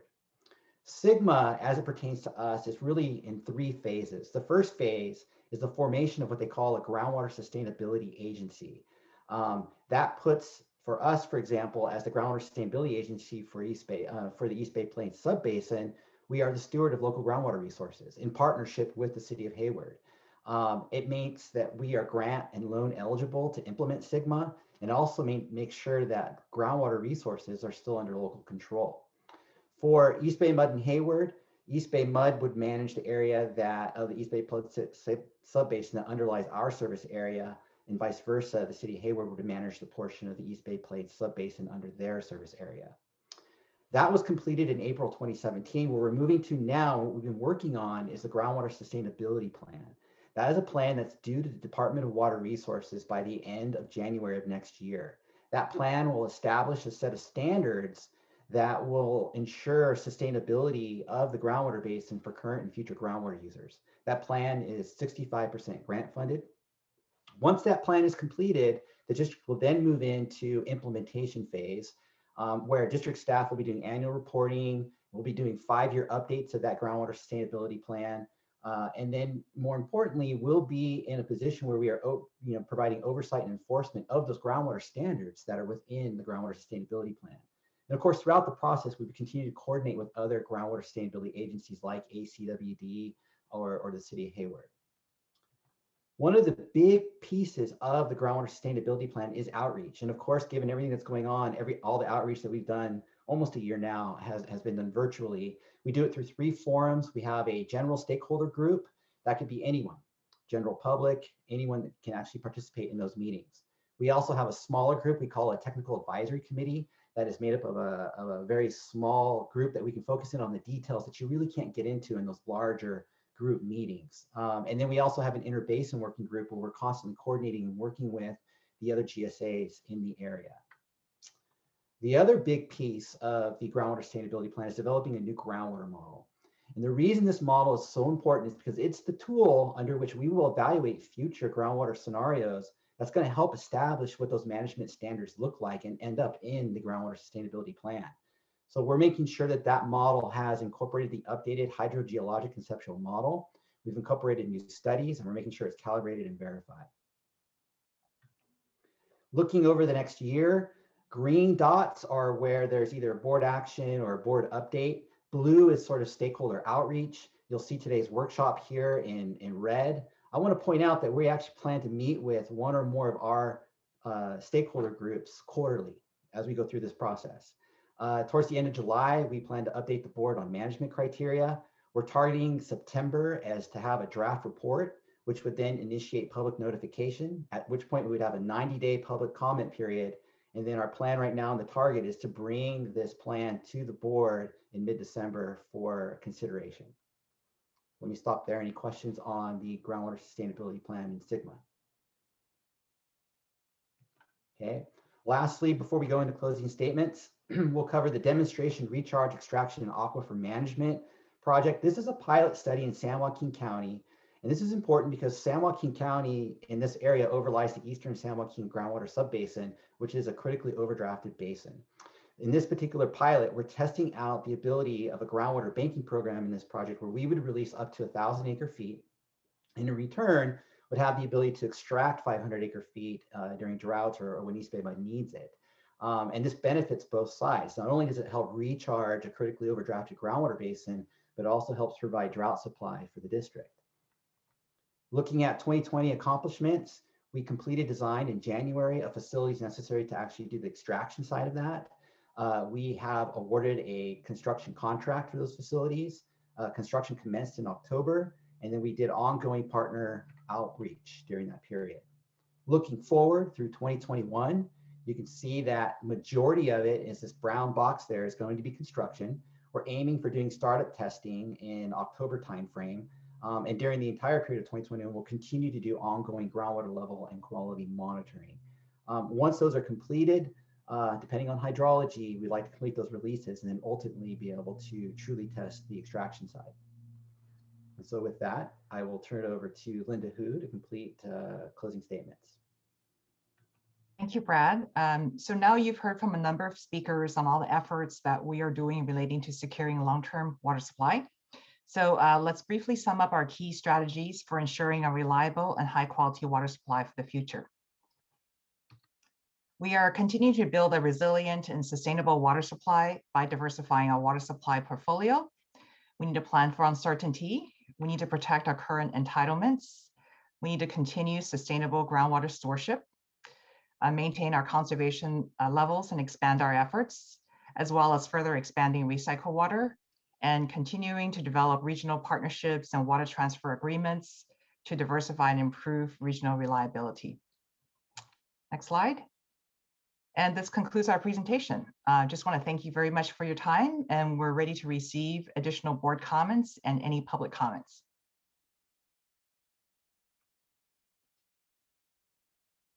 I can't see any of the board members to call on them, so if there's any questions or comments at this time. Thank you for the presentation.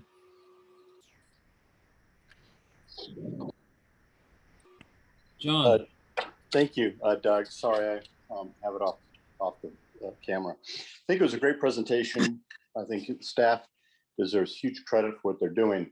I have a little concern, and I understand why we're doing it in terms of reducing the number of acre feet in terms of when we have a drought and don't have a drought. But my concern goes from an economic standpoint. We're reducing the amount of thousands of acres feet when we determine at what level of drought we're in. What that may do to our customers, if we're saying voluntary cutback or whatever. Yes, we want people to conserve, but we also sell water as part of our revenue stream. What the financial impact may be to those customers who are, if we're telling, I mean, people have already done a phenomenal job saving water and they'll continue to do that. But if we tell them we need to save more,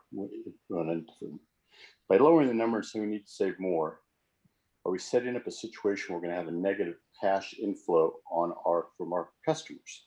That's where I'm coming from.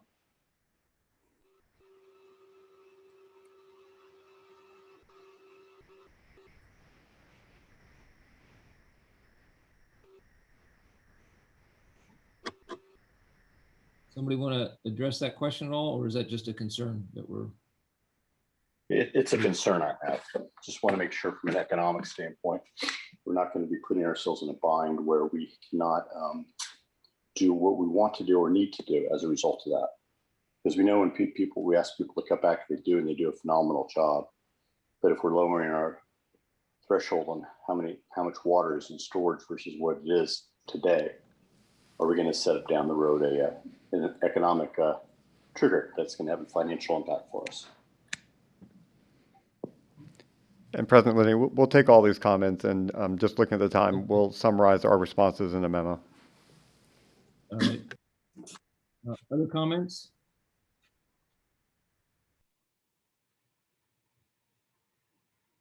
Just would quickly acknowledge the good progress. A lot of what we saw here today have been previewed or anticipated, and it's good to see the progress in all of these different aspects. Yeah, I'm especially excited about the way the water conservation program is thinking about more expansively. And I guess in terms of the, changes that we're making to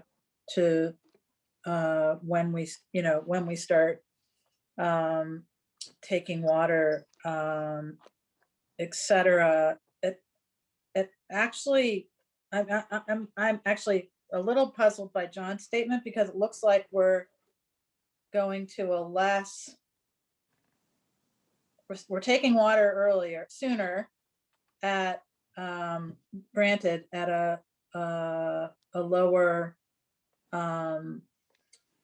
well, actually, it's at a higher trigger point in terms of our storage, and we're doing our voluntary conservation measures at the early state are less than previous. So I guess I'm that part of the presentation went pretty quick, Lena. It'd be helpful just to have a little bit of more understanding about the rationale, and then also thinking about, what our messaging is to.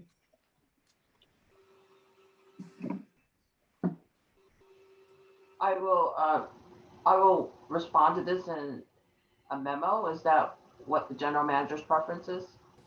Yeah, we'll do that, Lena. Yeah, we have 3 more minutes before our closed session. Any other board members want to make some comment, direction? Lisa, did I see your hand? Yeah, unmute. First, a great presentation. Thank you, guys. I want to see us increase our customer participation with regards to our website services. And I believe it was said that with regards to our leak detection services, we were only receiving 20% utilization of that service. And I'd just like to say, perhaps we can do an email address collection drive at some point in the very near future. So we have the ability to reach out to our customers as opposed to waiting for them to reach out to us. And then second, I'm really excited about the Phillips 66 project. We've been after them for years, and it could really open the door to providing recycled water to Hercules and Pinole. So very excited about that and very hopeful. Thank you.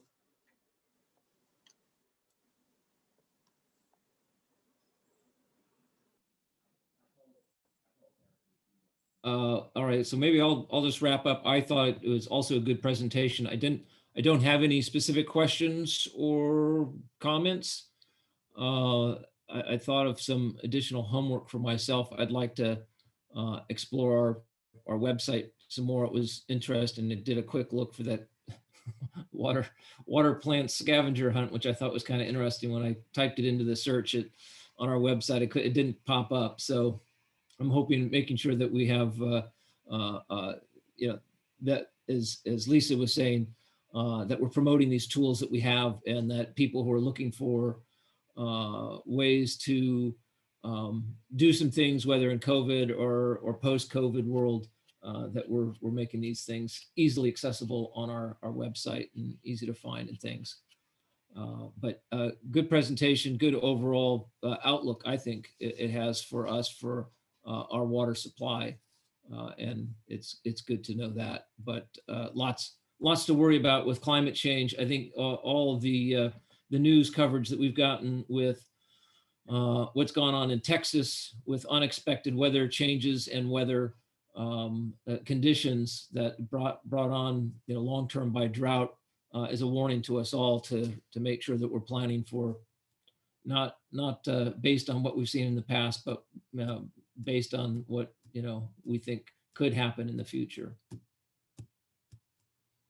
So unless there's any other comments, I will go ahead and close this workshop. Bill Patterson. Bill, okay. No, no, it was a very good presentation. Gives us a lot to digest, though, and just in terms of going forward, we're going to have to come up with some priorities ourselves, depending on our circumstance. I think we're well covered in terms of where we are with the different entities.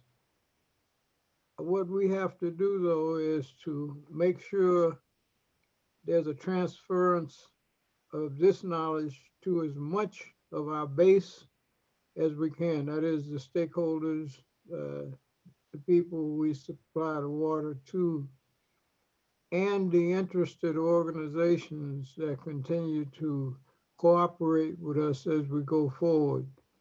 I think we're in good stead. I think we are in very good, our relationships with the entities are very good. Let me say it that way. And so you hope for the best of that when it comes down to a real firm negotiated contract. But between that and our onboard supplemental supply, I think this has been a great presentation, a great given to us to study further and see how we can whittle that down for our specific needs as we go forward. Climate change is a big factor for us. So here we are again. Thank you. Thank you, Bill. All right, with that, we'll close the meeting and see you in closed session. Thank you, everyone. Great job, staff. Thank you.